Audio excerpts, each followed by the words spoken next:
ରାଷ୍ଟ୍ରପତି ଦ୍ରୌପଦୀ ମୁର୍ମୁ 67 ବର୍ଷ ବୟସରେ ପାଦ ଦେଇଛନ୍ତି। ତେବେ ତାଙ୍କ ଜନ୍ମଦିନରେ ଦ୍ରୌପଦୀ ମୁର୍ମୁ ଡେରାଡୁନର national institute for the empowerment of persons with ଡିସେବିଲିଟିଜର ଅଡିଟୋରିୟମରେ ଆୟୋଜିତ ଏକ କାର୍ଯ୍ୟକ୍ରମରେ ଯୋଗ ଦେଇଥିଲେ।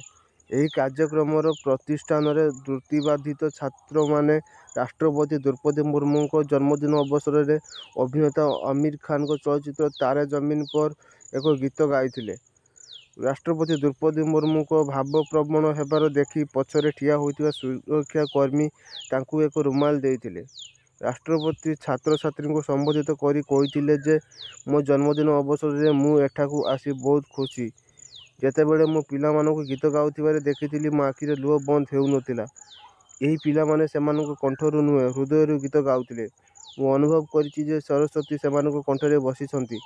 କୁହାଯାଏ ଯେ ଯଦି ଭଗବାନ କାହାର ଶରୀରରେ କିଛି ଅଭାବ ଦିଅନ୍ତି ତେବେ ସେ ତାଙ୍କୁ ଏପରି ପ୍ରତିଭା ଦିଅନ୍ତି ଯାହା ତାଙ୍କୁ ଅନ୍ୟମାନଙ୍କଠାରୁ ଭିନ୍ନ କରିଥାଏ।